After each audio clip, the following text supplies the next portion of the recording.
அனைவருக்கும் வணக்கம். வாசிப்பவர் ஸ்ரீமதி செல்லம்மாள்.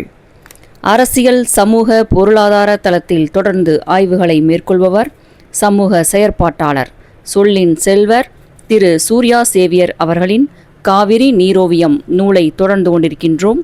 இந்நூல் காவிரியையும் அது கடந்து சென்ற பாதைகளையும், காவிரி கரைகளில் உருவான நகரங்களையும், அதன் நாகரிகங்களையும், நாகரிகத்தின் பெரு வரலாற்றையும், வரலாற்றை மறந்தவர்களாலும், வரலாறு தெரியாதவர்களாலும், வரலாற்றை திரிப்பவர்களாலும் அது வதைப்படும் துயரத்தையும் வழிகள் பல தாங்கியும் நம்மை வாழ வைக்கும் காவிரியின் நற்பண்பையும் நயம்பட பேசுகிறது இந்நூல். நூலின் அத்தியாயம் 28. திருக்காம்புலியூர், அழகரை. தமிழர்கள் கூட்டமாக ஓரிடத்தில் வாழ்ந்தவர்கள். இவ்வாறு கூடி வாழ்ந்த வாழ்க்கையின் ஒட்டுமொத்த கால நிர்ணயமே சங்ககாலம் என அழைக்கப்படுகிறது. கிமு 8ஆம் நூற்றாண்டு முதல் கிபி 2ஆம் நூற்றாண்டு வரையிலான காலகட்டத்தையே சங்ககாலம் என வரலாறு மற்றும் தொல்லியல் அறிஞர்கள் குறிக்கின்றனர். அக்காலகட்டத்தில் வாழ்ந்த தமிழர்கள் பயன்படுத்திய பொருட்கள் பல ஆதாரங்களாக அமைகின்றன. அவை மண்ணில் புதையுண்டு பல நூற்றாண்டுகள் கடந்துவிட்டன. அவை அகழ்வாய்வின் வழியாக மீட்டெடுக்கப்பட்டு வருகின்றன. இறந்தோரை புதைப்பது தமிழர் மரபு. அவ்வாறு புதைத்த பல இடங்கள் அகழ்வாய்வுக்கு உட்படுத்தப்பட்டு வருகின்றன. இவற்றை ஈமக்குழிகள் என்று அழைப்பர். இவற்றை கற்பாறைகளை கொண்டு மூடி வைத்து பாதுகாக்கும் வழக்கம் இருந்துள்ளது. மூடப்படும் கல்லின் அளவு, மூடப்பட்ட விதம் ஆகியவற்றை கொண்டு இவற்றை கல்படை, கல் அறை, கல்குவை, கற்கிடை, கல்வட்டம், கல்திட்டை எனும் பெயர்களால் அழைக்கின்றனர். இறந்தோர் உடலை பதுக்கி மறைத்து புதைத்து வைப்பதால் இவற்றை பதுக்கைகள் என்று பொதுப்பெயரால் அழைக்கப்பட்டுள்ளது. கல்லால் பதுக்கப்பட்டதால் கல் பதுக்கை, கற்பதுக்கை என்றனர். அப்பதுக்கைகளுக்குள் இறந்தோரின் உடல், அவருக்கு உணவுப் பொருட்கள் சிலவும் மற்றும் அவர் பயன்படுத்திய பொருட்கள் என சிலவற்றையும் வைத்திருந்தனர். அகழ்வாய்வின் வழியாக அப்பதுக்கைகளுக்குள்ளிருந்து கண்டெடுக்கப்பட்ட பொருள்களை கார்பன் கால நிர்ணய முறை பரிசோதனை செய்ததில் அவற்றின் காலம் ஏறத்தாழ கிமு 5ஆம் நூற்றாண்டுக்கு முற்பட்டது என அறிய முடிந்தது. வெண் நுனை அம்பின் விசை இட வீழ்ந்தோர் எண்ணு வரம்பு அறியா உவல் இடு பதுக்கை சுரம் கெழு கவலை கோட்பால் பட்டென வழங்குனர் மடிந்த அத்தம் இறந்தோர். அகம் 109.3 என்ற அகநானூற்று பாடலில் பதுக்கைகள் பற்றிய குறிப்புகள் இடம் பெற்றுள்ளது. பதுக்கைகளில் புதர் மண்டுவதால் அவை இருந்த இடம் பற்றிய அடையாளத்திற்காக புதிய பதுக்கைகளை தோற்றுவிக்கும் போது அவற்றின் அருகில் உயர்ந்த செங்குத்தான கற்களை நிறுத்தினர். இதனை நடுக்கல் என்று அழைத்தனர். ஒன்று அல்லது ஒன்றுக்கும் மேற்பட்ட நடுக்கல் நிறுத்தும் வழக்கம் இருந்துள்ளது. இத்தகைய நடுக்கல் பற்றிய செய்திகள் சங்க இலக்கியங்களில் காண கிடைக்கிறது. பரலுடை மருங்கீர் பதுக்கை சேர்த்தி மரல் வகுந்து தொடுத்த செம்பூங்கண்ணியோடு அணிமயிர் பீலி சூட்டி பெயர் பொறித்து இனி நட்டனரே. புறநானூறு 264. பரல் கற்களை அடுக்கி கட்டிய பதுக்கை கோயிலில் நடுகள் நாட்டினர். மரல் நாரை கிழித்து செவ்விய மாலை தொடுத்து அணிவித்துள்ளனர். மயில் பீலியும் கட்டி வைத்துள்ளனர். நடுகல்லில் பெயரும் பொறித்துள்ளனர். இறந்தோரை புதைத்த இடத்தில் அவரது உருவத்தையும் அவரின் சிறப்பையும் மக்களும் அடுத்த தலைமுறையும் தெரிந்து கொள்ள அகன்ற கல்லில் அவரது உருவினை சிற்பமாக செதுக்கியும் அவரின் சிறப்பினை தமிழி எழுத்தில் எழுதியும் வைத்துள்ளனர். தமிழி என்ற தூய தமிழ் சொற்கள் கொண்டு எழுதப்பட்ட காலத்தை கிமு 3ஆம் நூற்றாண்டு காலம் என வரையறை செய்கிறார் ஆய்வாளர் நடன காசிநாதன். இதற்கு நினைவுக்கல் என்ற பொதுப்பெயர் உண்டு. குத்துக்கள் என்றும் சுட்டுகின்றனர். இறந்தோர் வீரராக இருந்தால் இக்கல்லுக்கு வீரக்கல், வீரன்கல் என்றும் பெயரிட்டனர். இக்கல்லினை சிறு தெய்வமாகவும் வழிபட்டனர். இத்தகைய கல் பற்றிய குறிப்புகளையும் சங்க இலக்கியங்களில் காணலாம். பலர்க்கு நிழலாகி உலகம் மீக்கூறி தலைப்போ கண்மயிர் சிறுவழி மடங்கி நிலைபெறு நடுக்கல் ஆகிய கண்ணும் இடங்கொடுத்து அளிப்ப மன்ற உடம்போடு இன்னுயிர் விரும்பும் கிழமை தொன்னட்புடையார் தம் உளை செலினே. புறநானூறு 223. நண்பரின் உடம்பையும் உயிரையும் விரும்பி தனக்கு உரிமையாக்கிக் கொள்வதே தொல் நட்பு. இத்தகைய நட்பு கொண்ட என் தோழன் கோப்பெருஞ்சோழன் நடுக்கல் ஆன பின்னரும் விலகி எனக்கு இடம் கொடுத்தான். அவன் பலருக்கு வாழ்க்கை நிழலை தந்து வாழ்ந்தவன். உலகம் புகழ வாழ்ந்தவன். இப்பெரு வாழ்வை தொடர்ந்து நடத்த முடியாமையால் வடக்கிருந்து கல்லானவன். இறந்தவர்களை ஒரு பெரிய பானையில் வைத்து புதைக்கும் வழக்கமும் இருந்துள்ளது. அப்பெரிய பானைக்கு தாழி என்று பெயர். அத்தாழிக்குள் இறந்தோரை அமர்ந்த நிலையிலோ அல்லது குத்த வைத்த நிலையிலோ வைத்து புதைத்துள்ளனர். அகழ்வாய்வில் பெரும்பான்மையாக இத்தாழிக்குள் இறந்தோரின் எலும்புகளும் அணிகலன் மணிகள் சிலவும் தானிய துகள்களும் கிடைத்துள்ளன. இவை கிமு 3ஆம் நூற்றாண்டை சார்ந்தவை. தாழியிலிட்டு புதைக்கும் வழக்கத்தை புறநானூறு, பதிற்றுப்பத்து, நற்றிணை, அகநானூறு ஆகியவற்றில் அறியலாம். களஞ்சை கோவே களஞ்சை கோவே இருள் திணிந்தன்ன குறு உத்திரள் பரு உப்புகை அகல் இரு விசும்பின் ஊன்றுஞ்சூளை நனந்தலை மூதூர் களஞ்சை கோவே அளியை நீயே யாங்கு ஆகுவை கொல் நிலவரை சூட்டிய நீழ்ந்தெடுந்தானை புலவர் புகழ்ந்த பொய்யா நல்இசை விரிகதிர் ஞாயிறு விசும்பு இவர்ந்தன்ன சேன் விலங்கு சிறப்பின் செம்பியர் மருகன் கொடி நுடங்கு யானை நெடுமா வளவன் தேவர் உலகம் எய்தினான் ஆதலின் அன்னோர் கவிக்கும் கண்ணகன் தாழி வனைதல் வேட்டனை அயின் எனையதுவும் இருநிலம் திகிரியா பெருமலை மன்னா வனைதல் ஒல்லுமோ நினக்கே. புறநானூறு 228. வளவன் இறந்தான். அவன் இறந்தது தாங்க முடியாத பலர் தம் உயிரை மாய்த்து கொண்டனர் போலும். அது கண்ட புலவர் மிகப்பெரிய தாழி ஒன்று அவனுடன் சேர்த்து புதைக்க உதவும் வகையில் உன்னால் செய்ய முடியுமா என அவனுக்கு தாழி செய்யும் குயவனை வினவுகிறார். பலர் உடன் மாய்ந்தனர் என்பது இதன் பொருள். இறந்த உடலை தாழியில் இட்டு புதைக்கும் வழக்கம் தமிழர்களிடையே இருந்ததை இப்பாடல் தெளிவுபடுத்துகிறது. தமிழர்கள் கடலோடிகளாக கடல் வணிகத்தில் சிறந்து வாழ்ந்திருந்தனர். ஏற்றுமதியும் இறக்குமதியும் இருந்த காரணத்தால் கிரேக்க நாடு, ரோமானிய நாடு, எகிப்து நாடு, பாரசீக நாடு, அரேபிய நாடு என பன்னாட்டு வணிகர்களின் பயன்பாட்டு பொருட்களும் நாணயங்களும் அணிகலன்களும் மணிகளும் சோழர், பாண்டியர், சேரர் துறைமுக பகுதிகளில் நடத்திய அகழ்வாய்வில் கண்டெடுக்கப்பட்டுள்ளன. அவற்றின் காலம் கிமு 1 நூற்றாண்டு என மதிப்பிடப்பட்டது. தமிழரின் கடல் வாணிகம் பற்றிய செய்திகளை யவனர் நன்கலம் தந்த தன் கமழ் தேரல் பொன்செய் புனை களத்து ஏந்தி நாளும் புறம் 56 என்ற புறநானூற்று பாடல் மூலம் அறியலாம். பதிற்றுப்பத்து, முல்லைப்பாட்டு, நெடுநல்வாடை, அகநானூறு ஆகிய செய்யுள் அடிகளிலும் படித்தறிய முடிகின்றது.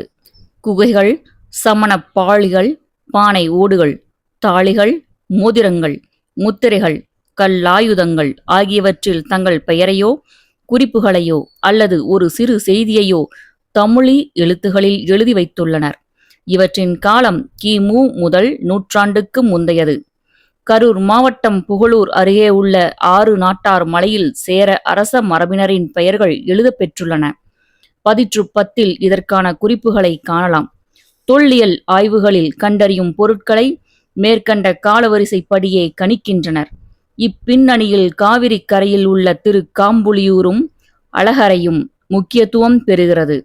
கரூரிலிருந்து 22 கிலோமீட்டர் தொலைவில் காவிரி ஆற்றின் தென்கரையில் அமைந்துள்ளது திருக்காம்புலியூர். நீர்வளம் மிக்க செழிப்பான பகுதியாக உள்ள திருக்காம்புலியூரில் மண்மேட்டுப் பகுதிகள் காணப்படுகிறது. மண்மேட்டுப் பகுதியில் சென்னை பல்கலைக்கழகத்தின் பேராசிரியர் டி.வி. சொக்கலிங்கம் தலைமையில் 1962 முதல் 63ஆம் ஆண்டுகளில் இங்கு ஆய்வுகள் மேற்கொள்ளப்பட்டது. 117 சதுர மீட்டர் பரப்பளவில் 8 அகழ்வு குழிகள் தோண்டப்பட்டு ஆய்வு செய்யப்பட்டது.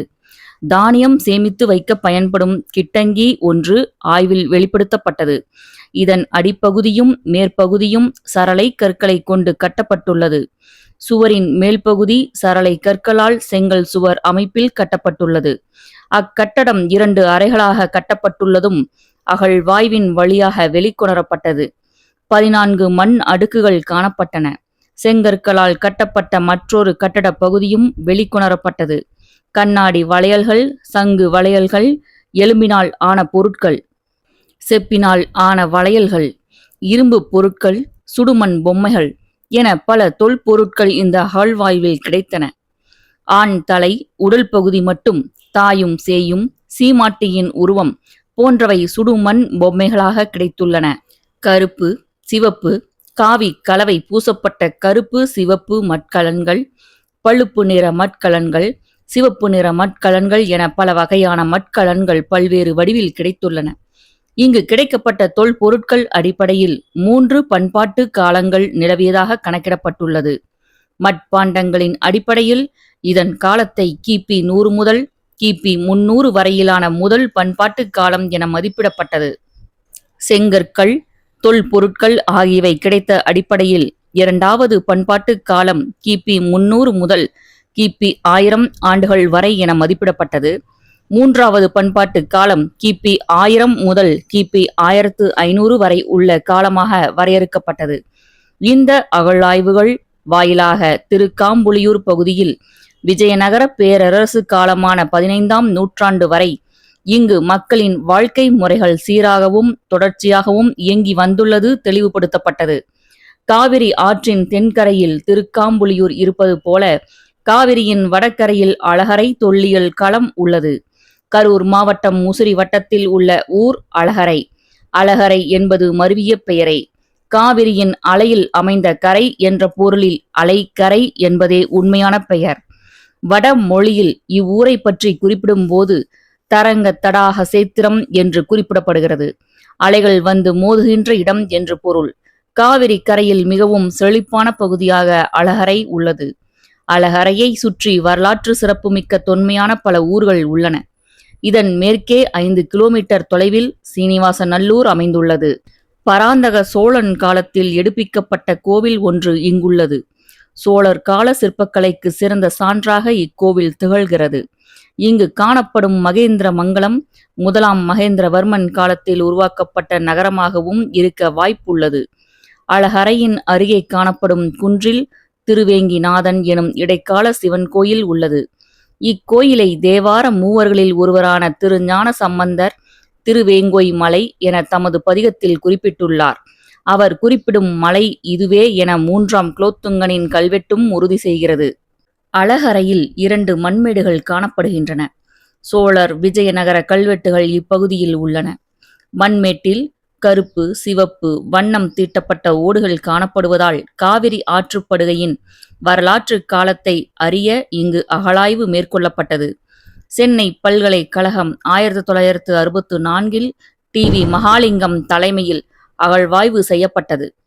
70 சதுர மீட்டர் பரப்பளவில் சுமார் 5 அகழ்வு குழிகள் தோண்டி ஆய்வு மேற்கொள்ளப்பட்டது. இதன் முதல் பண்பாட்டு காலம் கிமு 300 முதல் கிபி 300 வரை என குறிக்கப்படுகிறது.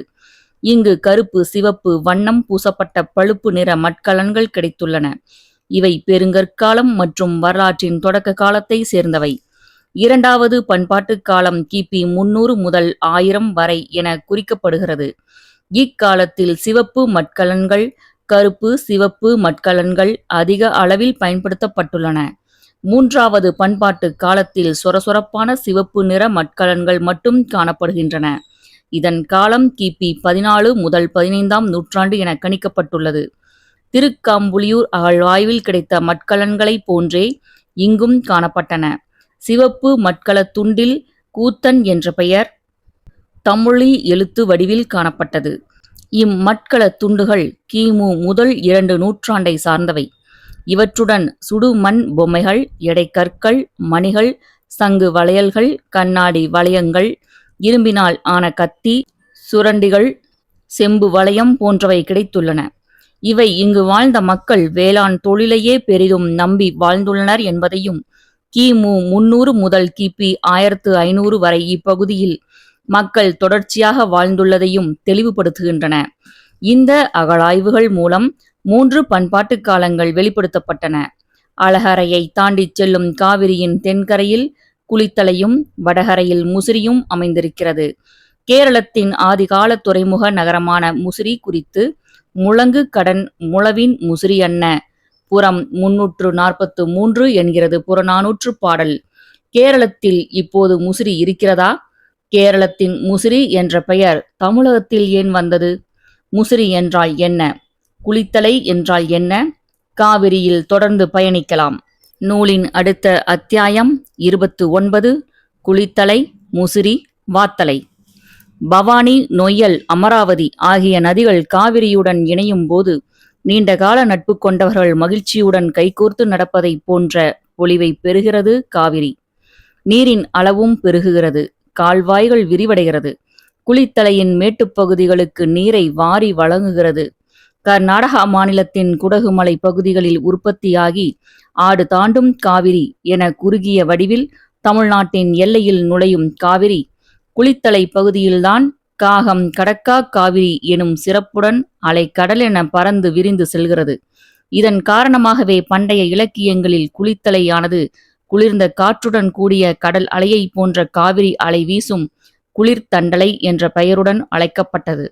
கடம்ப மரங்கள் அடர்ந்த சோலையை காவிரி இங்கு உருவாக்கியுள்ளது. கடம்ப மலர்கள் வெள்ளை நிறத்தில் கொத்தாக உருண்டு பூக்கும். நீரோட்டமுள்ள கரைகளில் மட்டுமே செழித்து வளரும். குறி சொல்லி சாமியாடும் வேலன் என்ற பூசாரி இதை மாலையாக அணிந்து கொள்வான்.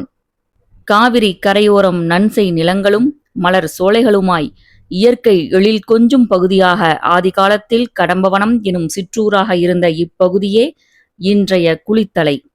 கார்கோள் முகந்த கம் சூழ் மாமலை வாள் போல் விசும்பின் வள்ளுரை சிதறி உருள் பூந்தன் தார் புரளும் மார்பினன் என நக்கீரனார் திருமுருகாற்றுப்படையில் முருகனின் மார்பில் கடம்புப்பூ புரள்கிறது என வர்ணிக்கிறார். 63 நாயன்மார்களில் ஒருவரான ஐயடிகள் காடவர்கோன் சிற்றிலக்கியங்களில் ஒன்றான 11ஆம் திருமுறையில் சிவத்தளி வெண்பா என அழைக்கப்படும் சேத்திர வெண்பாவில் களித்துண்டலையா முன் காவிரியின் தென்பார் குளித்தண்டலையானை கூறு என இவ்வூரிலுள்ள கடம்பர் கோயிலில் இருக்கும் கடம்பேஸ்வரரை பாடுகிறார். காவிரியின் தென்கரையில் இருக்கும் குளித்தலைக்கு நேர் எதிரே வடகரையில் இருக்கும் ஊர் முசிறி. முழங்கு கடல் முழவின் முசிறி அன்ன. புறம் 343 என்கிறது புற 400 பாடல். இப்பாடல் சொல்லும் முசிறியானது இப்போது காவிரி கரையில் இருக்கும் முசிறி அல்ல. சங்க காலத்தில் சுள்ளியம் பேரியாறு என்று அழைக்கப்பட்டு தற்போது கேரளாவின் வளமைக்கு ஆதாரமாக இருக்கிறது பெரியாறு. தமிழகத்தில் உற்பத்தியாகி 300 கிலோமீட்டர் பயணித்து கேரளாவில் அரபிக்கடலில் கலக்கிறது. இடுக்கி அணை பெரியாற்றின் மீதுதான் கட்டப்பட்டுள்ளது. முல்லை பெரியாறு அணையும் பெரியாறு ஆற்றின் குறுக்கே கட்டப்பட்டுள்ள அணைதான். பெரியாறு அரபிக்கடலில் கலக்கும் இடத்தில் இருந்த துறைமுக நகரமே முசிறி. இந்த பேரியாற்றின் கரையிலே சேரன் செங்குட்டுவன் தன் சுற்றத்துடன் தங்கி இயற்கை காட்சியை கண்ட செய்தியை நெடியோன் மார்பில் ஆரம் போன்று பெருமலை விளங்கிய பேரியாற்றடைக்கரை இடுமணல் எக்கர் இறையந்தொருங்கிறப்ப என்கிறது சிலப்பதிகாரம். காட்சி காதை 21 முதல் 23 வரை. கேரளத்தில் முன்பிருந்த முசிறி துறைமுகம் தற்போது காணாமல் போனதற்கு காரணம் பெரியாறு திசை வழியை முற்றிலும் மாற்றிக் கொண்டதால் ஏற்பட்டு இருக்கலாம் என்பது ஆய்வாளர்களின் கணிப்பாகும். வரலாற்று அறிஞர்களான ராஜன் குருக்கள், டிக் வைடேகர் ஆகிய இருவரும் முசிறியை தேடி என்ற தங்களுடைய ஆய்வு கட்டுரையில் கொச்சி துறைமுகமும் வேம்பநாடு உப்பங்கழியும் இது கேரளாவின் தெற்கு பகுதியாகும். தற்பொழுது வைப்பீன் தீவு என்று அழைக்கப்படும் பகுதி மண்மேடாகியதால் உருவாகி இருக்கலாம் என்று கணிக்கின்றனர். சந்தேகம் இல்லாமல் பெரியாறு திசை மாறியதால் இது நேர்ந்தது. நெடுங்காலமாய் இம்மண்மேடு உருவாகியுள்ளது. பூமியின் அமைப்பு ஆய்வின்படி 200 அல்லது 300 ஆண்டுகளுக்கு முன்பு கடற்கரை இப்பொழுது இருக்குமிடத்திலிருந்து 3 அல்லது 4 கிலோமீட்டர் கிழக்கே இருந்தது. அந்த கணக்குப்படி பார்த்தால் 2000 ஆண்டுகளுக்கு முன் கடற்கரை 6 அல்லது 7 கிலோமீட்டர் கிழக்கே முசிறியை தொட்டு இருந்திருக்க வேண்டும். பெரியாறு கடலில் கலக்கிற இடமாக ரோமானியர் கால துறைமுகமாக முசிறி இருந்திருக்கும். கடல் மணலை கொண்டு வந்து தள்ளி தள்ளி காலப்போக்கில் ஆறு வேறு வழியை தேடியதால் துறைமுகம் தூர்ந்து விட்டது என்பது அவர்களது கணிப்பு. கடற்கோள் ஒன்று ஏற்பட்ட பின்னர் கொடுங்கோல் ஊர் என்று அழைக்கப்பட்ட ஊரே இன்று கேரளத்தில் அழைக்கப்படும் கொடுங்கலூர். அழிந்து போன முசிறிக்கு அருகே இப்போது கொடுங்கலூர் இருக்கிறது. கிமு 300ஆம் ஆண்டிலிருந்து கிபி 1200 வரை சேர பரம்பரையினர் ஆண்ட பகுதியாக முசிறி கருதப்படுகிறது. இம்மன்னர்களை பற்றி பல நம்பிக்கைகள் உள்ளன. யூத மதம், கிறித்தவ மதம், இஸ்லாம் மதம் ஆகியவைகள் இந்தியாவில் நுழைவதற்கும் வளர்வதற்கும் கடைபிடிப்பதற்கும் இச்சேர பரம்பரையை சார்ந்த மன்னர்கள் உதவி செய்ததாக கருதப்படுகிறது. இன்றைய இந்தியாவில் கிபி 625 கட்டப்பட்ட முதல் மசூதியான சேரமான் மசூதி கொடுங்கல்லூரில்தான் உள்ளது. முசிறிக்கு அருகில் இருந்த கொடுங்கல்லூரில் இயற்கையாகவே அமைந்த துறைமுகத்திற்கு கப்பல்களை கொண்டு வந்து அரேபியர்கள், எகிப்தியர்கள், ரோமானியர்கள் கிமு 2ஆம் நூற்றாண்டுக்கு முன்பிருந்தே வணிகம் செய்து வந்துள்ளனர். அத்தம் நீளிடை போகி நன்றும் அரிதுசெய் விழுப்பொருள் எளிதினிற் பெறினும் வாரேன் வாழியன் நெஞ்சே சேரலர் சுள்ளியம் பேரியாற்று வெண்நுரை கலங்க யவனர் தந்த வினைமான் நன்கலம் பொன்னொடு வந்து கரியொடு பெயரும் வளங்கெழு முசிறி ஆர்ப்பெழ வளையி. அகம் 149.7. சுள்ளி எனும் பெரிய ஆற்றின் நுரை பொங்க வரும் யவனர்களின் படகுகள் வளம் மிகுந்த முசிறி நகரத்தில் தங்கத்தை எடுத்து வந்து அதற்கு ஈடாக மிளகை பெற்று சென்றனர் என்கிறது அகநானூற்று பாடல். யவனர்கள் என்பவர் ரோமானியர்கள். முசிறியிலும் சோழ மண்டல கடற்கரையில் உள்ள அரிக்கமேட்டிலும் எகிப்தியர்கள், அமெரிக்க கண்டத்தின் பூர்வ குடிகளான மாயாக்கள், ரோமானியர்கள் இந்துமா கடல், செங்கடல் வழியாக வணிகம் செய்ததற்கான தடயங்கள் உள்ளன. முசிறியில் 10க்கும் மேற்பட்ட தடயங்கள் உள்ளதாக ஆய்வு செய்த தொல்லியல் மற்றும் பழம் வரலாற்று அறிஞரான அமெரிக்க தெலேவார் பல்கலைக்கழகத்தை சேர்ந்த ஸ்டீவன் இசைடு போத்தம் என்பவரும் இவ்விஷயங்களை உறுதி செய்யும் விதமாக ரொபர்த்தோ தொம்பர் என்ற ஆய்வாளரும் ஜவஹர்லால் நேரு பல்கலைக்கழகத்தில் முன்னாள் வரலாற்று துறை பேராசிரியர் பணிக்கர் ஆகியோரின் முசிறி குறித்த கருத்துகள் முக்கியத்துவம் உடையது. தமிழி எழுத்துத் தரவுகள் முசிறியில் கிடைத்துள்ளதானது. இந்திய பெருங்கடல், செங்கடல் வழியாக ரோமானியர்கள் கடல் பயணம் செய்யும் போது ஏமன், ஓமன் ஆகிய இடங்களில் தங்கி சென்றுள்ளனர். சோழ மண்டல கரையில் உள்ள அரிக்கமேட்டிற்கும் முசிறிக்கும் இடையேயான பொதுவான நலன்கள் குறிப்பிடப்பட்டுள்ளன. முசிறியில் கண்டெடுக்கப்பட்ட சுட்ட களிமண்ணில் உள்ள எழுத்து ஆதாரங்கள் வெளிநாட்டு பொருட்கள் முசிறிக்கு வருவதற்கு முன்பே அரிக்கமேட்டிற்கு கடல் வழியாக அல்லது தரை வழியாக சென்றதை அறிய முடிகிறது. நவீன காலம் வரை மலபார் கடற்கரையில் இந்திய ரோமானிய வணிகம் நடந்து வந்ததற்கான எவ்வித தொல்லியல் ஆதாரங்கள் நமக்கு கிடைக்காமலேயே இருந்து வந்தது. நம்மிடம் இருந்ததெல்லாம் பழைய இலக்கிய பதிவு மட்டுமே. முசிறியை பற்றி பல்வேறு விஷயங்களை, கதைகளை வெகு மக்கள் மட்டுமே பேசி வந்த நிலையில் முசிறியில் கேரள வரலாற்று ஆய்வு குழுமம் நடத்திய அகழ்வாய்வின் மூலம் ரோமானியர்களுடன் நடந்த வணிகத்தை நிரூபிக்கும் வகையில் போதுமான தரவுகள் நமக்கு கிடைத்துள்ளன. ஐரோப்பியர்கள் வருகைக்கு முன்னரே நமது வணிகத் தொடர்பு மிக பரவலாக இருந்ததுடன் அப்பகுதியில் இருந்த அனைத்து வகை வணிகப் பொருட்களை சேகரிக்கும் இடமாகவும் இருந்ததோடு அல்லாமல் வணிக ரீதியாக வெளி உலகை இணைக்கின்ற மையமாகவும் முசிறி இருந்து வந்துள்ளது. இரண்டாவதாக, வணிகத்தில் நடந்த பொருட்களின் பரிவர்த்தனை பற்றிய விவரங்களின் ஆதாரம் நம்மிடையே இருக்கின்றது. வழி வழியாக மிளகு, கிராம்பு, ஏலக்காய் போன்ற வாசனை பொருட்களுக்காக ஐரோப்பியர்கள் முசிறிக்கு வந்து தங்கம் அல்லது அதை போன்ற மதிப்புள்ள பொருட்களை கொடுத்து வாங்கி சென்றுள்ளனர். அக்காலத்தில் வணிக, பொருளாதார, அரசியல் நிறுவனங்கள் முசிறியில் எவ்வாறு வளர்ச்சி அடைந்திருந்தன? இரண்டு பக்கத்திலும் இருந்த தொடர்ச்சியான ஆட்சியாளர்கள் வணிகத்தை நிலைநிறுத்தவும் தொடரவும் செய்வதில் ஆர்வம் கொண்டு இருந்தனர் என தெரிகிறது.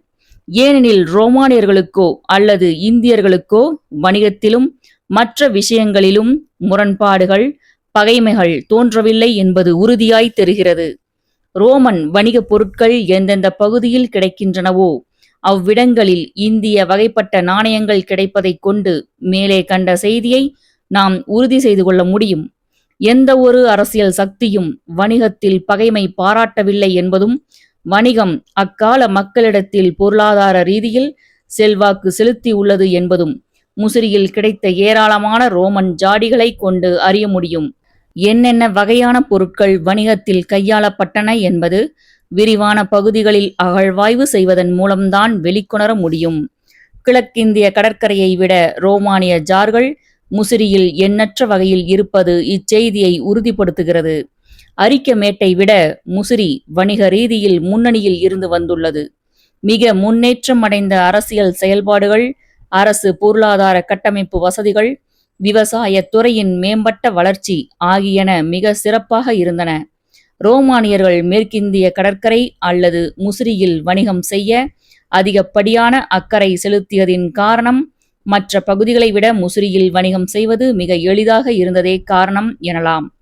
முசிறி என்கிற துறைமுக நகரத்தை நாம் இன்னும் முழுமையாக வெளிக்கொண்டு வரவில்லை. குறிப்பாக அன்றைக்கு அங்கிருந்த மக்கள் தொகையின் அளவு நமக்கு தெரியாது. மிக பரந்த அளவில் முசிறி இருந்திருக்க வேண்டும். தற்போது அகழ்வாய்வின் மூலமும் கண்டெடுக்கப்பட்ட தரவுகள் மூலமும் சிறந்த முறையில் வடிவமைக்கப்பட்ட குடியிருப்பு வீடுகளை காண முடிந்துள்ளது. பட்டணம் எவ்வாறு வணிக மையத்தோடு இணைந்திருந்தது எனவும் நம்முன் கேள்வி எழுகிறது. இவ்வளவு பெருமிதமிக்க பட்டணமும் முசிறியும் எவ்வாறு கால வெள்ளத்தால் அழிந்து போயின என்பதை அறிய பரந்துபட்ட பகுதியில் அகழ்வாய்வு செய்யும் போதுதான் நமக்கு தெரிய வரும். மக்கள் தொகையால் தான் முசிறி அழிந்து போனதா?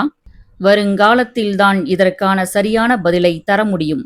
ஆப்பிரிக்காவில் செய்யப்பட்ட ஒரு சில அகழ்வு ஆராய்ச்சியில் பல நகரங்கள் மக்கள் தொகை பெருக்கத்தால் அழிந்துவிடவில்லை என நிரூபணமாகியுள்ளது. என்றாலும் அன்றைய காலத்தில் முசிறி அளவுக்கு அதிகமான மக்கள் தொகையை கொண்டிருந்தது உண்மைதான்.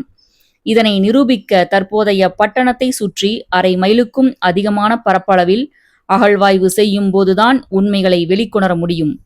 பெரியாறு அதீத வெள்ளப்பெருக்கால் கிபி 1341 அழிந்திருக்க வேண்டும் என்பது ஊகமே.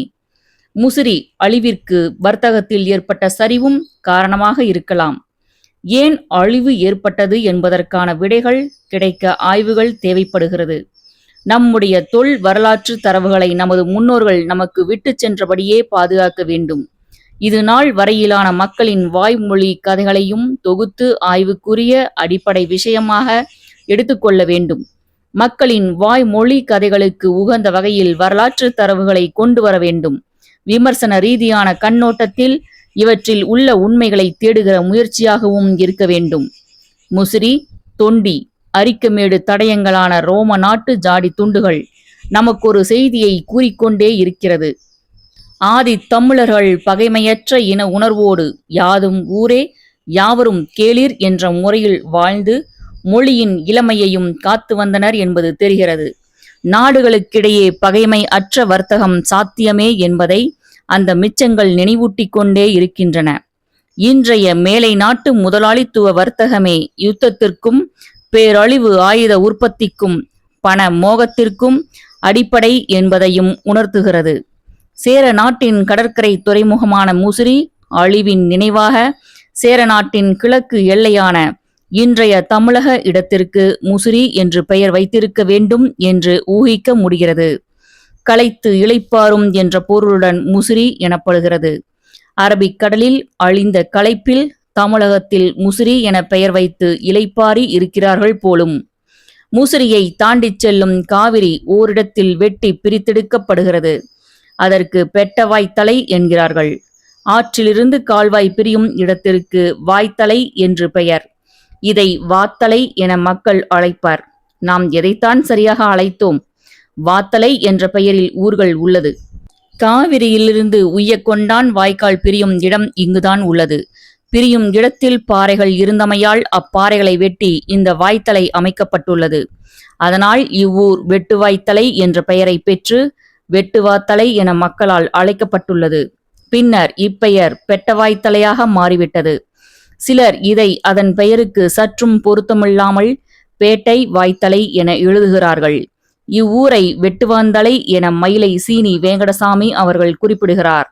இப்பெயரை ஒட்டிய பல்வேறு கதைகள் மக்கள் மத்தியில் உலவுகிறது. உண்மையை விட வதந்திகள் வேகமாக பரவும் வல்லமை உடையது. எவரும் அங்கு தலை வெட்டப்படவில்லை என்பதே உண்மை. முசிறியிலிருந்து அகண்ட காவிரியாக செல்லும் ஆறு ஓரிடத்தில் தடுத்து நிறுத்தப்படுகிறது. அதுவே முக்கொம்பு. முக்கொம்புக்கு நாமும் பயணப்படலாம். நூலின் அடுத்த அத்தியாயம் 30. முக்கொம்பு. காவிரியின் கல்லணையை ஆங்கிலேய பொறியாளர் ஆர்தர் காட்டன் பார்த்து வியக்கிறார். அணைகள் கட்டும் துறையில் ஆற்றல் கொண்டவர் அவர். பவானியும் நொய்யலும் அமராவதியும் இணைந்த பிறகு பெருக்கெடுக்கும் காவிரி மனிதர்களுக்கு மேலும் பயனுள்ளதாய் மாறிக்கொண்டு தனது பாதையை அகலமாக்குகிறது. அகண்ட காவிரி என பெயரெடுக்கிறது. கரை புரளும் காவிரியானது முக்கொம்பு எனுமிடத்தில் காவிரி கொள்ளிடம் என இரண்டாக பிரிகிறது. இங்குள்ள நிலப்பகுதி கொம்புகளை போன்ற 3 பகுதிகளாக நீரால் பிரிக்கப்பட்டு இருப்பதால் முக்கொம்பு என பெயர். காவிரியும் கொள்ளிடமும் பிரிவதற்கான காரணம் என்ன? இயற்கை உருவாக்கி வைத்திருக்கிற வடிகால் ஏற்பாடுதான். காவிரியை விட கொள்ளிடத்தின் ஓடு பாதையானது 6 அடி தாழ்வாக இயற்கையாகவே அமைந்துள்ளது. பெரு வெள்ள காலத்தில் காவிரியால் ஏற்படும் பேரழிவை தடுத்து அனைத்து நீரையும் சுமந்து சென்று கடலில் சேர்க்கிறது கொள்ளிடம். இதில் நல்லதும் உண்டு, அபாயமும் உண்டு. வெள்ள காலங்களில் சோழ மண்டலத்திற்கு இதனால் பயன் இருந்தாலும், வறட்சி காலங்களில் கொள்ளிடத்தின் வழியாக நீர் அனைத்தும் சென்று வீணாக கடலில் கலந்து விடுகிறது. இதை தடுக்கும் ஏற்பாடாகவும் நீரை சேமிக்கும் முறையிலும் காவிரியும் கொள்ளிடமும் பிரியும் முக்கொம்பில் அணையை கட்டினார் ஆங்கிலேய பொறியாளர் ஆர்தர் காட்டன். 1829 பொறுப்பேற்ற ஆர்தர் காட்டன் மணல் மேடுகளால் நீர்ப்போக்கு தடைபட்டிருந்த கல்லணையில் மணல் போக்கிகளை அமைத்தார். கல்லணையின் கட்டுமான உத்தியால் கவரப்பட்டவர் கல்லணையை முன்மாதிரியாக கொண்டு முக்கொம்பில் கொள்ளிடம் ஆற்றின் குறுக்கே 630 மீட்டர் நீளத்தில் 40 அடி அகலத்தில் 6 அடி உயர 45 மதகுகள் கொண்ட மேல் அணையை கட்டினார். இப்பணிகள் 1834 தொடங்கி 1836 முடிக்கப்பட்டது. மேட்டூர் அணையில் இருந்து 177 கிலோமீட்டர் தொலைவில் கட்டப்பட்டுள்ள இந்த மேல் அணையிலிருந்து அதிகபட்சமாக வினாடிக்கு 2.70 லட்சம் கன அடி தண்ணீர் திறக்க இயலும். 2018 ஆகஸ்ட் மாதம் 22ஆம் தேதி இந்த அணையில் இருந்த 5வது தூண் முதல் அடுத்தடுத்து தொடர்ச்சியாக 9 தூண்களும் மதகுகளும் 408 அடி நீளத்திற்கு உடைந்து ஆற்று வெள்ளத்தில் அடித்து செல்லப்பட்டன.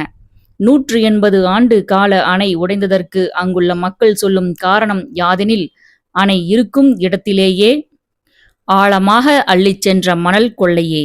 நதி அடைந்த கொடுமைகளிலேயே மிக மோசமான துயரம் மணல் எனும் மேலாடையை இழந்து நின்றதுதான். டெல்டா மாவட்ட விவசாயத்தின் மீது முக்கொம்பு அணை உடைப்பு பெரும் தாக்குதலாகவே இருக்கிறது. காவிரியின் கடைமடை பகுதி விவசாயிகள் மட்டுமல்ல, கல்லணைக்கு அருகில் உள்ள தலைமடை பகுதியான செங்கிப்பட்டி, பூதலூர் உள்ளிட்ட 20 கிராமங்களுக்கும் கூட தண்ணீர் வரவில்லை என விவசாயிகள் புலம்பிக் கொண்டிருக்கும் வேளையில் முக்கொம்பு மேலணை உடைந்தது. சம்பா சாகுபடிக்கு நெருக்கடியை ஏற்படுத்தியது. மதகுகள் உடைந்து போனதை இயற்கையானதாக காட்டி அணையை முறையாக பராமரிக்க தவறிய தமது குற்றங்களையெல்லாம் மூடி மறைக்க முயன்றது திரு எடப்பாடி அவர்கள் தலைமையில் அப்போது செயல்பட்ட தமிழக அரசு. மேலணை உடைந்து போனதை ஆட்சியாளர்கள் மற்றும் அதிகார வர்க்கத்தின் அலட்சியம், லஞ்சம், ஊழல் ஆகியவற்றோடு மட்டும் முடிச்சு போட்டு சுருக்கி பார்த்துவிட முடியாது. இந்த அணை உடைந்து போகும்படி கைவிடப்பட்டிருக்கிறது என்பதற்கும், அதன் பின்னே மணல் மாஃபியாக்கள் டெல்டா பகுதியில் ஹைட்ரோ கார்பன் எடுக்க புகுந்துள்ள கார்ப்பரேட் நிறுவனங்களின் நலன், அதற்கு ஒன்றிய மாநில அரசுகள் அளித்து வரும் ஆதரவு ஆகியவை இருப்பதாக விவசாயிகள் குற்றம் சாட்டுகின்றனர். பாசனத்திற்கு செல்ல வேண்டிய நீரின் பெரும் பகுதி இப்பொழுது கொள்ளிடத்தில் பாய்ந்து கடலுக்கு சென்றுவிடும் அவலமான நிலை ஏற்பட்டிருக்கிறது. புதிய அணை கட்டி முடிக்கும் வரையிலும் இந்த அவல நிலை தொடரும் அபாயம் ஏற்பட்டிருக்கிறது.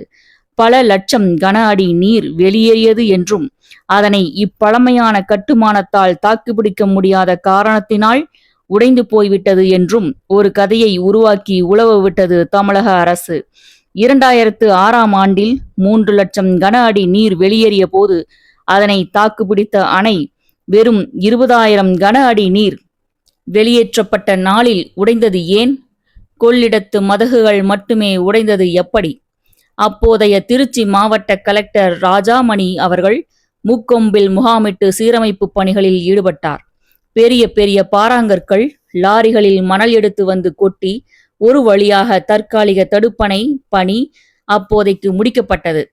மேலும் தண்ணீர் அதிகரித்தால் வழிந்து ஓடாமல் இருக்க சீனாவில் இருந்து இறக்குமதி செய்யப்பட்டு இரும்பு தகடுகள் பொருத்தப்பட்டன. இந்த தற்காலிக ஏற்பாடுகளுக்கு 38.45 கோடி ரூபாய் செலவிட்டு பணிகளை மேற்கொண்டது தமிழக அரசு. இப்பணிகள் 2019 ஆகஸ்ட் 21 அன்று முடிவடைந்தன. மேலணையைப் போலவே கோதாவரியின் குறுக்கே ஆர்தர் காட்டனால் கட்டப்பட்ட பழமையான தவளேஸ்வரம் அணைக்கட்டு காவிரியை விட அதிக வெள்ளத்தை வெளியேற்றி கொண்டு இன்னமும் பலமாக இருந்து வரும் நிலையில் மேலணை திடீரென உடைந்தது எப்படி? இக்கேள்விகளுக்கெல்லாம் பதில் இல்லை. மேலணைக்கு அருகிலேயே அனுமதிக்கப்பட்ட மணல் கொள்ளையும் மேலணையை பராமரிப்பது என்ற பெயரில் நடந்த ஊழலும் தான். அவ்வணையின் மதகுகள் உடைந்து போனதற்கு முதன்மையான காரணமாக இருக்கிறது. அணை உடைந்து போனதற்கு அதிமுக அரசைதான் முதன்மை குற்றவாளியாக அடையாளப்படுத்த வேண்டும். கடந்த 3 ஆண்டுகளில் ஏரிகள், குளங்கள், வாய்க்கால்களை தூர்வாருவதற்காக மட்டும் 700 கோடி ரூபாய்க்கும் மேல் செலவிடப்பட்டிருக்கிறது. அதன் பிறகும் காவிரியின் தலைமடை பகுதிக்கு கூட தண்ணீர் வரவில்லை. காவிரி உள்ளிட்ட ஆறுகளை தூய்மைப்படுத்துவதற்காக 885 கோடி ரூபாய் செலவழிக்கப்பட்டிருப்பதாக சொன்னது திரு எடப்பாடி அரசு. அதன் பிறகும் டெல்டாவில் ஓடும் காவிரியின் கிளை நதிகள் நீர் ஓட வழியின்றி புதர் மண்டி கிடக்கின்றன. அதே நேரத்தில் 100 டிஎம்சிக்கும் கூடுதலான காவிரி நீர் வீணாக கடலில் கலப்பதை அனுமதித்தனர். 2012ஆம் ஆண்டில் தமிழகத்தில் உள்ள அணைகளை பராமரிப்பதற்கு உலக வங்கியிடமிருந்து 745 கோடி ரூபாயை பெற்ற அரசு 2018ஆம் ஆண்டுக்குள் இந்த பராமரிப்பு பணிகளை முடித்து விடுவதாக உத்தரவாதம் அளித்திருந்தது. இது தவிர மேலணையை பராமரிப்பதற்கு என 2015ஆம் ஆண்டில் 10 கோடியும் 2016ஆம் ஆண்டில் 3 கோடி ரூபாயும் ஒதுக்கப்பட்டிருக்கிறது. இதன் பிறகும் மேலணை உடைந்தது என்றால் இத்தனை கோடி ரூபாயும் எங்கே மாயமானது என திரு எடப்பாடி அவர்கள்தான் தெளிவுபடுத்த வேண்டும். மேலணையில் உடைப்பு ஏற்பட்ட மதகுகள் ரூபாய் 38 கோடியே 85 லட்சம் மதிப்பீட்டில் சரி செய்யப்பட்டு பலப்படுத்தப்படும் என்றும், உடைப்பு ஏற்பட்ட அணையில் இருந்து 75 மீட்டர் தொலைவில் புதிய கதவணை ரூபாய் 387 கோடியே 60 லட்சம் மதிப்பீட்டில் கட்டப்படும் எனவும் தமிழக அரசு கூறியது. அரசின் அறிவிப்பினை தொடர்ந்து நிதி ஒதுக்கீடு செய்யப்பட்டு கட்டுமான பணிகள் தொடங்கின. புதிய கதவணையானது 484 தூண்களுடன் கட்டப்பட்டு வருகிறது. 484 தூண்களில் தற்போது வரை 288 தூண்கள் அமைக்கும் பணி முடிவடைந்து விட்டதாக தெரிவிக்கப்பட்டுள்ளது. தூண்கள் ஒவ்வொன்றும் 17 முதல் 18 மீட்டர் ஆழத்தில் பூமிக்கு அடியிலிருந்து எழுப்பப்பட்டு வருகிறது. தூண்களில் தண்ணீரினால் அரிப்பு ஏற்படாமல் இருக்க எப்பாக்சி என்ற தொழில்நுட்பத்தில் பணிகள் நடந்து வருவதாக கூறப்படுகிறது.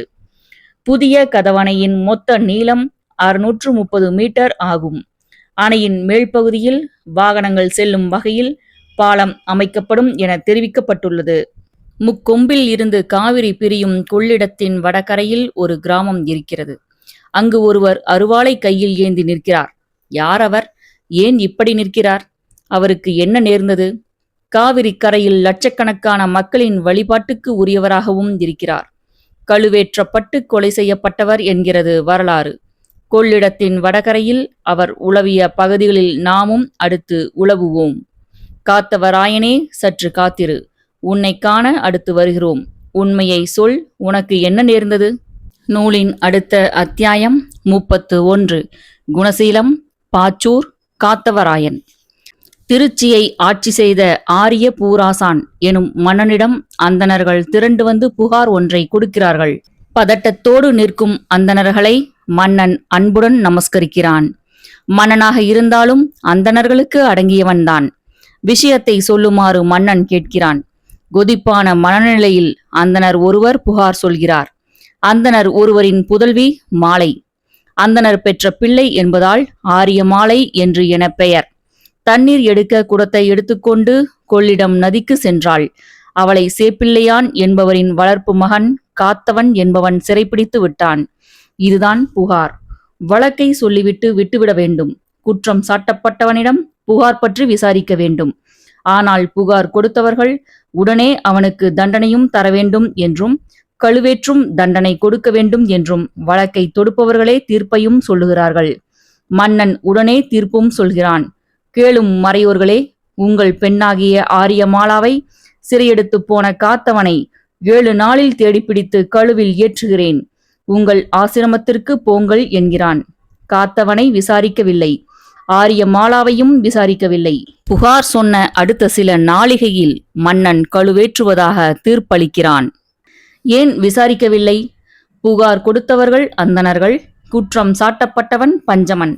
கடத்தப்பட்டதாக கூறப்பட்டவளோ அந்தணன் மகள். மனு நீதிப்படி ஆட்சி நடத்திய மன்னன் ஆரிய பூராசனுக்கு இக்காரணங்கள் போதாதா? காத்தவராயனை தேடுவதற்கு படைகள் விரைகிறது. 8000 சமணர்களை கூன் பாண்டியன் கழுவேற்றிய போது அதை தடுக்காமல் அனைவரோடும் அமர்ந்து கழுவேற்றத்தை வேடிக்கை பார்த்தார் திருஞான சம்பந்தர் என பெரிய புராணத்தில் சொல்லப்படும். அதைப்போல பலருக்கும் பயத்தை உருவாக்க காத்தவராயனுக்கு கழுமரம் தயாராகிறது. அவனும் கழுவேற்றப்பட இருக்கிறான். காத்தவராயன் யார்? திருச்சி ராஜா ஆரிய பூராசனிடம் காவல் அதிகாரியாக இருந்தவர் சேப்பிள்ளையான். இவரது மனைவி சங்கப்பிள்ளை. குழந்தை பேறு இல்லாத இத்தம்பதிகள் ஒரு பிள்ளையை எடுத்து வளர்த்தார்கள். அக்குழந்தைக்கு அவர்கள் சூட்டிய பெயர் பரிமணம். பரிமணம் என்பதே காத்தவராயனின் இயற்பெயர். காத்தவராயன் பறையர் குலத்தில் பிறந்தவன். அவன் பறையர் குலத்தில் பிறந்தவன் என்பதற்கான ஆதாரத்தை கதை பாடல் தருகிறது. காத்தவராயன் ஆரியமாலையை சிறையெடுத்த செய்தி கேட்ட சேப்பிள்ளையான், பின் புத்தி தான் நினைக்கும் பரச்சி பெற்ற பிள்ளையவன், நாம் பெற்ற பிள்ளையென்றால் நம்மைப் போல் ஆகாதோ என்று ஆதங்கப்பட்டு அழுகிறார். சேப்பிள்ளையின் அழுகையிலிருந்துதான் காத்தவராயனின் பிறப்பு பிறக்கிறது. காத்தவராயன் சிறந்த பாடகன். அவன் பாடும் இனிய குரலில் மயங்கிதான் ஆரியமாலா அவனை காதலிக்கிறாள். அவனை பின்தொடர்ந்து செல்கிறாள். அவன் மீதுள்ள விருப்பத்தை வெளிப்படுத்துகிறாள். ஆரியமாலாவை பார்த்து அவன் சொல்கிறான், பார்தனிலே நானும் பறையன் பறையன் என தனது பிறப்பின் குலத்தை வெளிப்படுத்துகிறான். அவன் எதையும் மறைக்கவில்லை. கொள்ளிடத்தின் வடகரையில் இருக்கும் குணசீலமங்கலம் புத்தூர் எனும் ஊரில் கோவில் அர்ச்சகராக இருந்த சோமாசி பட்டரின் மகள்தான் ஆரியமாலை. கொள்ளிடம் ஆற்றில் நீரெடுக்க வரும்போதுதான் அவளை காத்தவராயன் சந்திக்கிறான். காத்தவராயன் குறித்த பதிவுகள் அனைத்தும் கொள்ளிடம் நதிக்கரையில் சந்தித்ததாகத்தான் சொல்கிறது. ஆரியமாலா மிக மிக வசதியாகவும் பாதுகாப்புடனும் காவலுடனும் வாழ்ந்தவள். ஆற்றில் தண்ணீர் எடுக்க வரும்போது காத்தவராயனின் நண்பன் சின்னான் என்பவன் உதவியோடு பார்த்துவிட்டதாக கூறப்படுகிறது. மகுடி ஊதி பாம்பு பிடிப்பதில் வல்லவன் சின்னான். காத்தவராயனும் இசையில் தேர்ந்தவன்தான். ஆரியமாலாவும் அவனது இசையில் மயங்கியே காதலிக்கிறாள். ஆரியமாலாவை கூட்டி சென்றவன் சேப்பிள்ளையான் மகன் காத்தவராயன் என அறிந்ததுமே அவரை அழைத்து வர சொன்னான் மன்னன். சேப்பிள்ளையான் காவல் அதிகாரி. காவல் காக்கிற சேப்பிள்ளையான் இருக்கும்போது அவனையும் மீறி ஆரியமாலா களவு போய்விட்டாளா? சேப்பிள்ளையானுக்கு காத்தவராயனுடன் ஆரியமாலா சென்ற விபரம் தெரியாது. மன்னனின் உத்தரவுப்படி சேப்பிள்ளையான் அழைத்து வரப்படுகிறான். காத்தவராயன் குற்றம் நிரூபிக்கப்பட்டால் அவனை கழுவில் ஏற்ற நானே வருகிறேன். ஊருக்கு ஆகாத பிள்ளை எனக்கும் ஆகாது என்கிறான் மன்னனிடம் சேப்பிள்ளை. மன்னனோ அந்தணருக்கு ஆதரவாக பேசுகிறான். சுற்றி வளைத்து சூரந்தனை பிடித்து வெற்றியுடன் கொண்டு வந்தால் வேணும் மரியாதை உண்டு, இஷ்டமுடன் தந்திடுவோம். இடராக நீ இருந்தால் சட்டமுடன் உன்னையும் நான் சரியாய் கழுவுதனில் திட்டமுடன் ஏற்றி வைப்பேன். மகனை நீ பிடித்து தர வேண்டும், இல்லையேல் உன்னை கழுவில் ஏற்றுவேன் என்கிறான் மன்னன். மகனை தேடி சேப்பிள்ளையான் புறப்படுகிறார். அவர் மனைவியோ, பண்ணாத காரியமாய் பார்ப்பார பெண்தனையே ஆற்றில் சிறையெடுக்கலாமோ என அழுகிறாள். காத்தவராயனை தேடி படைகளோடு சேப்பிள்ளையான் செல்கிறார். காத்தவராயனை திருச்சியை சுற்றி தேடி அலைகிறார். எங்கும் கிடைக்கவில்லை. இறுதியாக கொள்ளிடத்தின் வடக்கே இருக்கும் வாத்தலையில் காயா மரங்களெல்லாம் காய்த்து நின்றிருக்க பூவா மரங்களெல்லாம் பூத்து சொரியுதங்கே. பூ மரமும் பூ நிழலும் பூ மரத்தின் கீழேதான் சாம்பரமும் வீச சருவி விளையாட. பூமரம் கூட இன்னொரு பூமரத்தின் கீழேதான் நிற்கும் அளவிற்கானது காவிரி உருவாக்கிய வாத்தலை வளம். காவிரியின் வளம் காத்தவராயன் கதை பாடலில் விவரிக்கப்படுகிறது. அத்தோப்பிற்குள் தான் காத்தவராயன் ஆரியமாலையுடன் இருந்தான். வெளியே நின்று கூப்பிடுகிறார். அவன் வரவில்லை. அவனை எப்படியாவது பிடித்தாக வேண்டும், இல்லையேல் மன்னன் தன்னை கழுவேற்றுவான் என பயப்படுகிறான். வாத்தலைக்கு அடுத்து உள்ள ஊர் பாச்சூர். அந்த ஊரில் பூவாயி என்கிற சாராயம் காய்ச்சும் பெண் இருக்கிறாள். அவளிடம் சாராயம் குடிக்கும் பழக்கம் காத்தவராயனுக்கு இருந்திருக்கிறது. அவளை அனுப்பி பிடிக்க முயல்கிறார் சேப்பிள்ளை. இதில் ஒரு வேடிக்கை என்னவென்றால், சேப்பிள்ளையிடம் பூவாயி மூலமாக பிடிக்கலாம் என்ற யோசனையை வேதியர் வேடமிட்டு காத்தவராயனே வந்து சொன்னதாக கதை பாடல் சொல்கிறது. குறிச்சு அழுத சேப்பிள்ளை முன் கோலமறை வேதியன் போல் சீரான காத்தவனார் சிறிது மனமிறங்கி தன்னை வளர்த்ததொரு தகப்பன் என்று காத்தவனார் முன்னுள் குடுமியுடன் முன்பாக வந்து நின்று என்கிறது பாடல். இதில் நடந்தது என்னவென்றால், சேப்பிள்ளை தேடத் தொடங்கியவுடன் அந்தணர்களும் வேறொரு பக்கமாய் தேடுகிறார்கள். அதில் ஒரு அந்தணர் அவனது இருப்பிடத்தை கண்டறிந்து துப்பு கொடுக்கிறான். அதை மறைக்கவே காத்தவராயனே அந்தணர் வேடத்தில் வந்ததாக கதை கட்டியிருக்கிறார்கள். தகப்பன் கூப்பிட்ட பொழுதே வராமல் அவனே அந்தணன் வேடமிட்டு அவரிடமே வரவேண்டிய அவசியமில்லை. கதை பொருந்தாமல் உள்ளது. பூவாயியிடம் சென்று பிடித்து தருமாறு கேட்கிறான் சேப்பிள்ளை. பூவாயி அவனுக்கு மது கொடுத்து மயக்கி போடுகிறாள். மதுவும் மாதுவும் வீழ்வதற்கு போதாதா? மயக்க நிலையில் இருந்த காத்தவராயன் மீது பாய்ந்து யானையை கட்டும் கயிறு கொண்டு கட்டுகிறார்கள். அந்த மயக்கத்திலும் கயிறை தவிடு பொடி ஆக்குகிறான். ஒரு வழியாக கட்டி இழுத்து வந்து அரசன் முன் நிறுத்துகிறான் சேப்பிள்ளை. விசாரணை தொடங்குகிறது. தீர்ப்புகள் 2 வகையானது. விசாரித்து தீர்ப்பு எழுதுவது ஒன்று, தீர்ப்பு எழுதி வைத்துவிட்டு அதற்கேற்ப விசாரிப்பது மற்றொன்று. காத்தவராயனுக்கு தீர்ப்பு எழுதப்பட்டு விட்டது. உண்மை காதல் மீது நாடக விசாரணை தற்போது தொடங்குகிறது. ஆரியமாலாவிற்கு தன் மீது காதல் வந்ததை காத்தவராயன் அரசவையின் விசாரணையில் கூறுகிறான். அட்டாவதானியைப் போல் ஆள்குடைய கிண்ணறியும் பட்ட பகல்தனிலே அநேகம் பேர் பார்த்திருக்க இதமுள்ள நீராட ஏகினேன் நீர் கேளும். தண்ணீர் துறைதனிலே தான் கண்டு மாலையரும் என் அழகைக் கண்டு இனிது மயல் தானாகி உன் கிண்ணார சத்தம் கேட்டு மிகத்தான் நடந்தாள். அட்டாவதானி என்றால் ஒரே நேரத்தில் 8 வேலை செய்பவன் என்று பொருள். கிண்ணாரம் என்பது சுரைக்காய் குடவியில் மூங்கிலை பொருத்தி உருவாக்கும் இசைக்கருவி. அதை வாசித்துக் கொண்டு பாடியும் வந்தான். அவனது இசையில் மயங்கிய ஆரியமாலா அவன் பின்னால் செல்கிறாள். திரும்பி பார்க்கிறான். ஒரு பெண் தன் பின்னே வருகிறாள் என்றவுடன் பதைபதைத்து போகிறான். அவன் எந்த பெண்ணோடும் இதுவரை பழகியது இல்லை. ஒரு பெண் தன் பின்னே வருவதை பார்த்து புரிந்து கொண்டு சொல்லுகிறான்.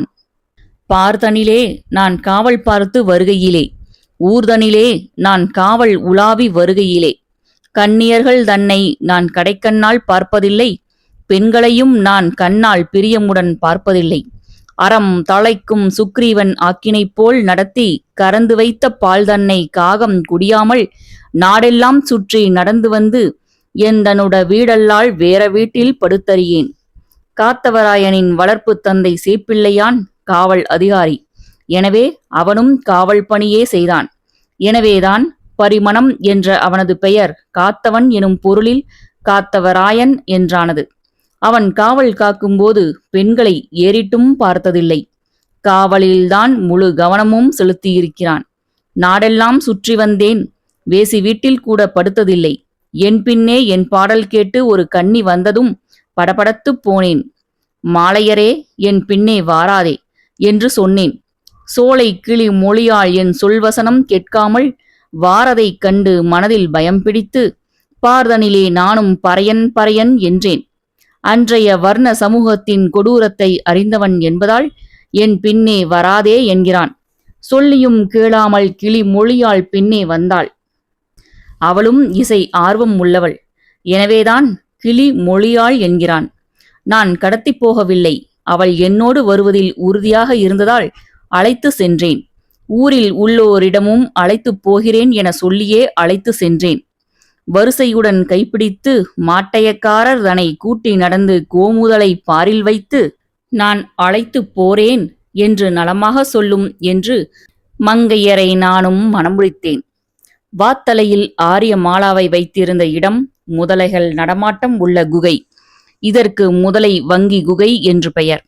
ஆரியமாலா குகையில் தங்கியிருக்க நாகமுத்து எனும் நண்பன் காவல் காத்திருக்கிறான். நாகமுத்துவின் நினைவாக இப்போதும் வாத்தலை கோவிலில் மகாமுனி சிலை நிறுத்தி வைக்கப்பட்டிருக்கிறது. விரும்பிய பெண்ணை அழைத்து சென்றான். கடத்தி செல்லவில்லை என்று தன் தரப்பு நியாயத்தை சொல்கிறான். இருவரும் விரும்பினோம், திருமணம் செய்து கொண்டோம். இதில் குற்றமில்லைதானே?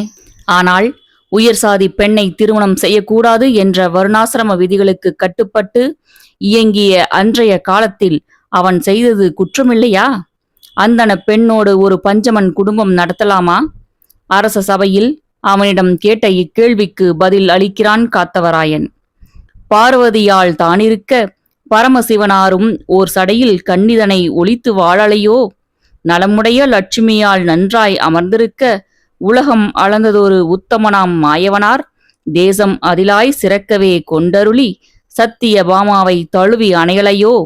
அன்னமதில் ஏறும் ஆனதொரு பிரம்மாவும் வர்ண கலைமகளை வாக்கிலே வைத்தருளி தானே படைத்து சமந்ததொரு மானே எனத் தொடர்ந்து மருவி புணரலையோ? அதுவரை கற்றுக் கொடுக்கப்பட்ட கதைகளை ஆதாரமாக அரச சபையில் முன்வைக்கிறான் காத்தவராயன். கடவுள்கள் ஒருத்தியுடன் வாழவில்லை என்பது நிலவுடைமை சமூகம் உருவாக்கிய கதைகள்தான். ஏனெனில் ஆண்கள் பல பெண்களை மணக்கவும் அதை நியாயப்படுத்தவும் கடவுளே ஒருத்தியுடன் வாழவில்லை என கட்டமைத்த கதைதான். அவ்வளவு ஏன், விசாரித்த மன்னனும் கூட ஒருத்தியுடன் வாழவில்லை. ஆனால் பலதார மனம் என்பது இங்கு பிரச்சனை அல்ல. பஞ்சமனுக்கு இது தகுமா என்பதே கேள்வி. அதற்கும் காத்தவராயன் பதில் சொல்கிறான். வர்ணமுள்ள மாயவனார் வாழும் இடைச்சியுடன் வெண்ணை திருடி உண்டு மேவி புணரலையோ? பார்த்தனும் சுபத்திரையால் பாங்காய் கலந்திருக்க வேத்துமையால் அள்ளியரை மேவி புணரலையோ? சாதனமாய் கண்ணகியும் தானிருக்க கோவலனார் மாதவியை கூடி மேவி புணரலையோ? கான தபசிருக்கும் கௌசிகனும் ஆசையதால் மேனகையை கூடி மேவி புணரலையோ? வருத்தும் வசிஷ்ட ரிஷி வையகத்தில் எப்போதும் அருந்ததி பெண்ணாளை அணைந்து புணரலையோ? காத்தவராயனின் இக்கேள்விகளில் நியாயம் இருக்கிறது. ஆனால் அதிலும் சிக்கல் இருக்கிறது. காத்தவராயன் சொன்னதெல்லாம் மேல்சாதி என கட்டமைக்கப்பட்ட ஆண்கள் கீழ்சாதி பெண்களை புணர்ந்த சம்பவங்கள். தொடைகளுக்கு நடுவே குலப்பெருமையை குடிவைத்துவிட்டு கூத்தடித்த சமூகம் அது. இவன் கதையோ மேல்சாதி பெண்ணிடம் கீழ்சாதிக்காரன் புணர்ந்த கதையல்லவா? இவன் காட்டிய உதாரணங்கள் இவனுக்கு பொருந்தவே பொருந்தாது. ஏனெனில் மனு தர்மம் தெளிவாக சொல்கிறது, உறவின் பாதுகாப்பில் இருக்கும் இரு பிறப்பாளர் வகுப்பை சேர்ந்த பெண்ணுடன் தாழ்ந்த வர்ணத்தான் உறவு கொண்டிருந்தால் அவனுக்கு தண்டனை அவன் மர்ம உறுப்பை அறுக்க வேண்டியது. உறவினர் பாதுகாப்பில் இல்லாத ஒரு பெண்ணுடன் அவன் தாழ்ந்த வர்ணத்தான் உறவு கொண்டிருந்தால் அதற்குரிய தண்டனை அவன் உறுப்புகளையெல்லாம் வெட்டுவதோடு அவன் சொத்தையும் பறிமுதல் செய்ய வேண்டும். மனு தர்மம் 8.374. இவ்விதி யாருக்கென்றால் வைதிக, சத்திரிய, வைசிய வீட்டு பெண்ணோடு உறவு கொண்ட சூத்திரனுக்கு கொடுக்கும் தண்டனை. இவனோ பஞ்சமன், கேள்விக்கே இடமில்லை. அதுவும் வைதிக பெண்ணோடு உறவு கொண்ட பஞ்சமன். இன்றைய பத்திரிகைகள் உள்ளிட்ட பலரும் ஆண் உறுப்பை சொல்லும் விதம் மர்ம உறுப்பு என்றுதான். அது மரபு உறுப்பென்று எவரும் சொல்வதில்லை.